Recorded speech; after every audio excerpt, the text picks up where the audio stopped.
Good evening, everyone. My name is Jorge Espinoza. Welcome to this academic forum number 3 of academic writing. It's a great pleasure to be with you today. I'm a student of the UTPL University, and I'm very excited to talk about this topic, which is parts and elements to write good academic paragraphs. So let's start. In order for us to talk about paragraphs, we first need to know what a paragraph is. A paragraph is a group of sentences that phrases out a single idea. In order for a paragraph to be effective, it must contain a topic sentence. It should have supporting sentences that support the main idea and a concluding sentence so that your paragraph has a nice and steady flow. In order for us to understand a little bit better about the topic, we need to know what a paragraph is made of. So a paragraph is made of 4 important pieces, which is topic sentence, controlling idea, topic sentences, supporting sentences, and a concluding sentence. Let's see each one in a more detailed way. What's a topic sentence? Topic sentence, it tells the reader what the paragraph is going to be about. It allows your writing to keep under control. And a topic sentence has 2 parts, which is the main subject and a controlling idea. A clear topic sentence in each paragraph will also assist with your essay organization. The topic sentence, it's what your whole paragraph is going to be about. So the topic sentence basically details what it gives your readers a rough idea more or less what your paragraph is going to be about. So it's very important that you know how to establish this properly. For example, in here, we have breakfast is one of the meals of the day. This is not a good topic sentence because it doesn't allow me the opportunity to elaborate a little bit more. It's already a fact, and basically it's already stated, so I can't really say much about that. So in order for us to write a good topic sentence, we have to say there are quite a few reasons why breakfast is considered the most important meal of the day. In here, breakfast is the main subject, and is considered the most important meal of the day is the controlling idea where I'm guiding or where I'm directing my paragraph. So this is the function of the topic sentence. So in order for us to write a good, proper topic sentence, we need to know a few things such as it should guide your whole paragraph. It should not be a well-known fact. It should be specific, but not too specific, and it should have a controlling idea. So what's a controlling idea? Controlling idea is the main idea that the writer is developing in a composition. Can be supported within the paragraph of the composition. Without a controlling idea, your composition will lack coherence, will lack focus. Your writing is not going to be centered, and your readers will know exactly what the message you're trying to deliver. So it's very important where you direct your controlling idea. For example, there are quite a few reasons why breakfast is considered the most important meal of the day. In here, this is my controlling idea because I'm already telling my readers that I'm going to be elaborating on why breakfast is considered the most important meal of the day. After that, we need to know about supporting sentences. The function of the supporting sentence is that is a sentences that support the main idea or claim. Supporting sentences give the reader details and extra information to understand a main idea or evidence to show a claim whether something is true or correct. A writer who wants to explain the idea to the readers must support it with information. For example, I said there are quite a few reasons why breakfast is considered the most important meal of the day. So I added 3 sentences that support that main idea. For example, I added, without a morning meal, the body does not wake up completely, which is why breakfast is so important. So it's engaged to the topic sentence. It's restating the topic sentence. By lunchtime, people who skip breakfast tend to be overly hungry, so they will eat too much. Again about talking about the importance of breakfast. Perhaps the most serious effect is not eating breakfast if the body metabolism will not work properly. So as you can see, all my 3 topics, my 3 supporting sentences are supporting my main statement on my topic sentence, and they're all connected, and it's giving my writing a little bit of clearance, and it's telling my readers where I'm going with this. In here, I put together the topic sentence and the supporting sentences. This is the topic sentences, and I highlighted the supporting sentences in 3 different colors so you can see the function they do and supporting exactly this, my main point and my topic sentence. So in order for us to write supporting sentences, they do 5 functions. They can explain a topic or something that you want to discuss about. They describe a situation or provide extra information. They give reasons why you believe certain thing or you disagree with certain thing. They give facts, dates, etc. And they also give examples. So supporting sentences are very crucial when it comes to paragraph writing. So now we come to the last part of the paragraph, which is a concluding sentence. The function of the concluding sentence, basically, it brings the curtain down to your paragraph. It brings closure to your paragraph. This is why it's so important to be able to write a good, effective concluding sentence. Most people think that writing a concluding sentence is easy, but it's not, because in order for you to write a concluding sentence, you have to make sure that it has the key points of the entire paragraph, the most important pieces of information, that it restates the main idea, and you have to bring the whole idea of the whole paragraph compressed in one final sentence. In order for us to write a good concluding sentence, you can use words such as in conclusion, therefore, as expected, overall, as a result, thus, finally, lastly, for this reason, and in general. And also, you have to make sure that your concluding sentence, it should have some characteristics such as reviewing the main points mentioned in the paragraph, like I mentioned before. It should restate with the topic sentence. It should be at the end of the paragraph, and it should not bring new ideas or topics because it's a summary. Now we're gonna see the elements to write good academic paragraphs and its functions. There are 5 elements that are essential for good paragraph writing, which are purpose, audience, clarity, unity, and coherence. Let's see each one. Purpose is basically the reason. It tells the reason why you're writing a paragraph, or what is the purpose or the goal that you're trying to achieve. For writers to stay focused on the topic, they must understand the purpose that they are trying to accomplish.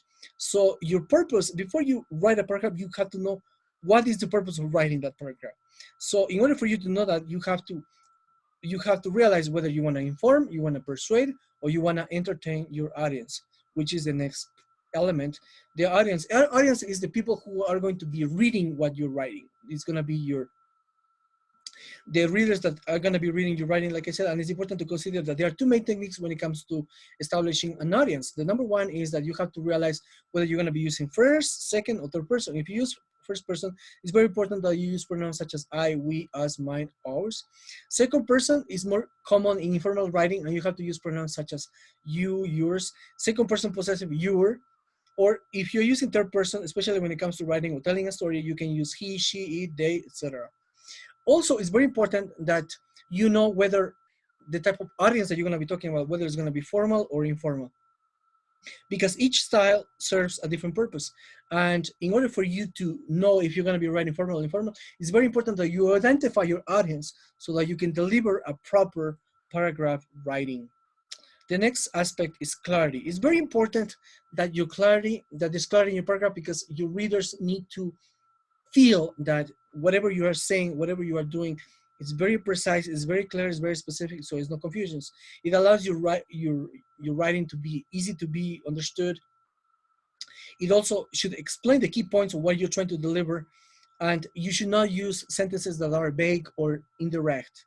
You have to try to use more specific sentences so you can give more clarity to your paragraph. For example, in here, we have 2 suggestions that can allow you to have more clarity. For example, we can use descriptive or precise words. In order to improve your clarity, it's important for writers to choose words that give accurate description of the topic. For example, some words could be considered as boring. For example, the word nice. In here, I put an example. Although there were far more Republican voters than Democrats in the presidential election in 1976, people voted for the Democratic candidate because they perceive him as being nice. Nice, by saying it's being nice, we're not being too specific. Nice, it can englobe a lot of things. So we have to be a little more specific by changing the word. In here, I changed the word as sincere, being sincere. Although they were far more Republican voters than Democrats in the presidential election in 1976, people voted for the Democratic candidate because they perceive him as being sincere.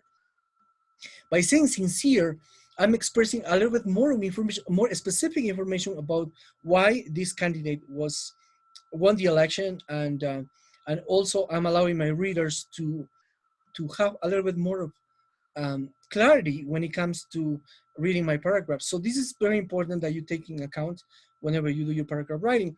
So you can also use the technique of a clear pronoun. Another thing that good writers do when it comes to use clarity is that every pronoun that they use has to have an exact meaning. It has to have a reference of the pronoun.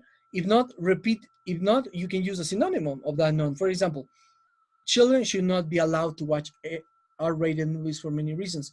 They say that these movies can disrupt the children. In here, I'm not using a clear pronoun. I'm saying they say that, but who is they? The children, the movies. So I'm not being really specific.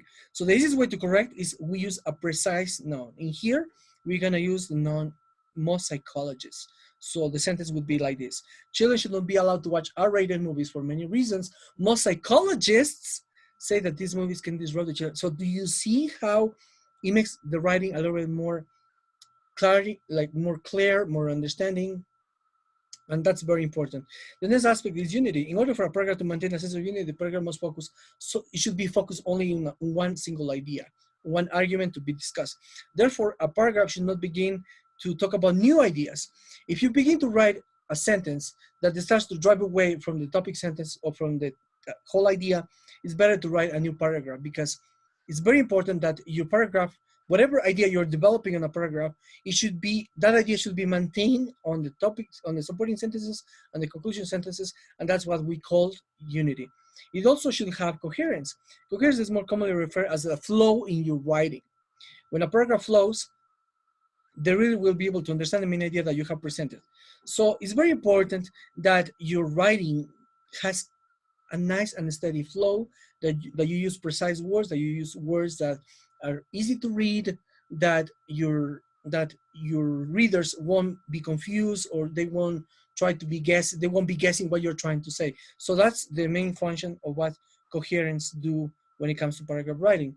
So in here, I'm going to explain a summary of what I've been mentioning since the beginning. In here, for example, this is a paragraph that I structured, and I'm going to explain part by part. In here, I'm going to be talking about Alexander the Great. That's the topic. The topic sentence, it's Alexander the Great was a successful ruler because his actions created long-lasting effects on cultures that continue to present the topic to present day.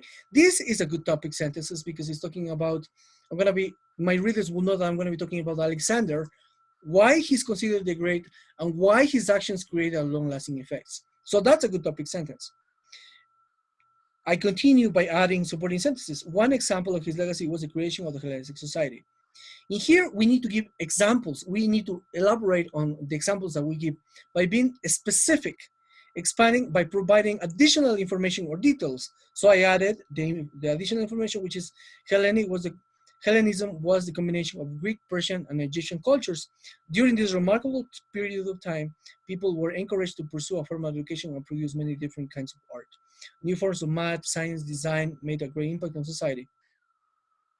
So as you can see, these supporting sentences are re-establishing contact with my topic sentences because it's restating why Alexander is considered, why his actions created long-lasting effects on cultures.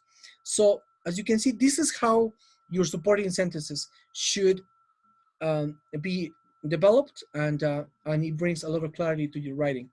Alexander's legacy will not be as memorable as groundbreaking. And then we need to add a concluding sentence to sum up the main argument of my paragraph. Because he conquered many countries and blended together many different cultures, Alexander the Great is widely recognized for his achievements and credited with being one of the greatest rulers in history. As you can see, I'm englobing the whole idea of my paragraph, telling why he's considered the great, why he has such an impact on the developing of many cultures, and why he will be always remembered as the greatest ever. So if we put everything together, my paragraph, my final paragraph is going to be like this, in which we have the topic. This is my topic sentence. These are my supporting sentences. And this is my concluding sentence. As you can see, my paragraph has a purpose. It's addressed properly to an audience. It has unity, it has coherence, and it has clarity. So these are some of the important things that you need to know about academic writing. When it comes to writing good paragraphs, you need to know these rules. You need to follow them carefully because it's really easy to get carried away not knowing exactly how to apply these rules. And if you want to keep your writing properly, you need to follow these rules. You need to know exactly, follow the structure. And the more important thing is, like I said, just keep practicing, practicing, practicing, and then eventually you should be able to improve your academic skills. This is all for today. It's been a pleasure, and I look forward to see you in the next video. Thank you so much, and bye for now.